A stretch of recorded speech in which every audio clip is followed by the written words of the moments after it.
Shalom, pada kesempatan ini saya ingin bagikan yaitu satu materi pembahasan mengenai siapa diri kita sesungguhnya. Materi ini saya angkat karena saya perlu membagikan betapa diri kita itu berbeda dengan apa yang kita pandang. Karena kalau kita memandang diri kita sendiri, itu penilaiannya tidak baik. Karena bahkan manusia itu menilai orang lain pun pasti penilaiannya yang diambil adalah yang tidak baiknya terlebih dahulu. Ya, jadi ada apa yang namanya kekurangan dan apa yang kelebihan. Nah, berbeda dengan apa yang Tuhan nyatakan dari firman Tuhan dari Alkitab yang kita renungkan.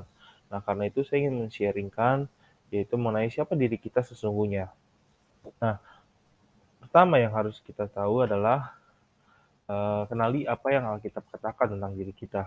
Ada 2 poin yang sebenarnya Alkitab katakan dengan secara jelas, yaitu terkait diri kita. Yang pertama adalah kita diciptakan serupa dan segambar dengan Tuhan.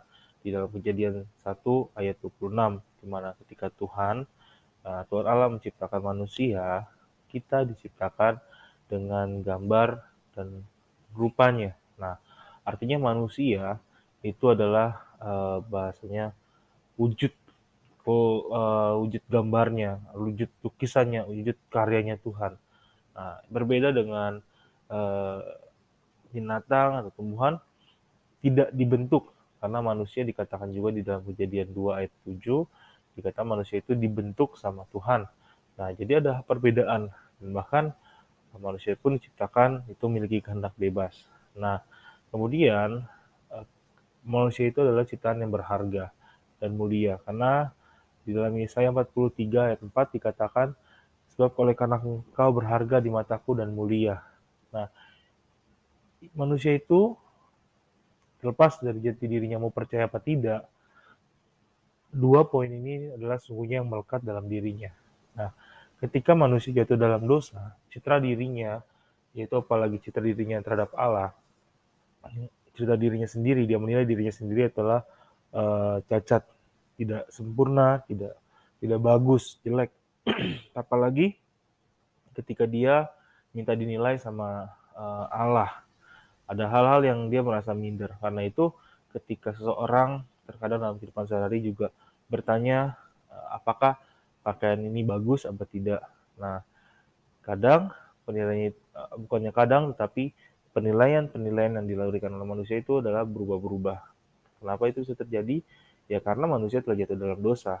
Nah, karena itu kalau kita mempercayai yaitu apa yang dikatakan oleh manusia, bahkan diri kita sendiri, maka kita akan depresi, maka kita akan kebingungan.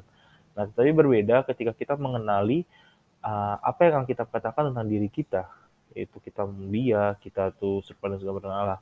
Maka hal ini akan menjadi kekuatan dalam kehidupan kita.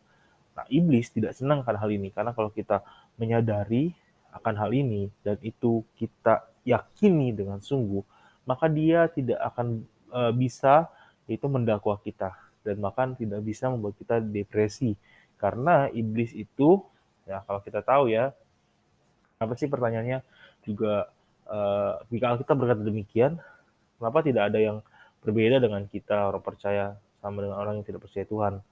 Ya, karena iblis itu memang ingin membuat kita itu seperti tidak melihat adanya Tuhan atau tidak melihat adanya pengakuan yang Tuhan berikan tentang diri kita.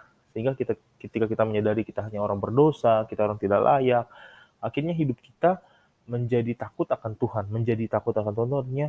Ketika kita datang sama Tuhan tuh ada rasa takut. Padahal Tuhan itu ingin ketika kita datang sama Dia, itu perasaannya adalah perasaan ketenangan. Nah, karena itu di dalam Yohanes 10 ayat 10 dikatakan iblis itu mencuri, membunuh dan membinasakan salah satunya.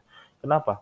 Karena dia pertama mencuri image gambar diri kita di hadapan Allah. Dia mencuri damai sejahtera kita, dia mencuri sukacita kita dengan pergumulan, dengan permasalahan, dengan pikiran-pikiran yang salah.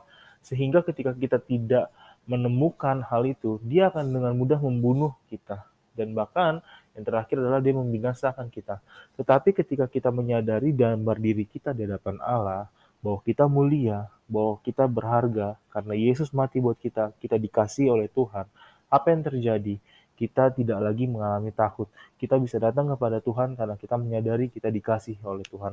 Contohnya ketika kita eh, datang sama orang tua kita, sama papa kita, sama mama kita. Ketika kita tahu dia mengasihi kita, sekalipun mungkin dia dalam keadaan marah karena dia menegur kita, karena dia sayang sama kita, nggak mau kita terluka, ya kita akan datang sama orang tua kita karena kita tahu dia tetap mengasihi kita. Tapi berbeda ketika kita seperti seperti binatang dengan pemiliknya. Ketika binatang itu disiksa segala macam, dia akan takut datang kepada majikannya. Nah, itu berbeda.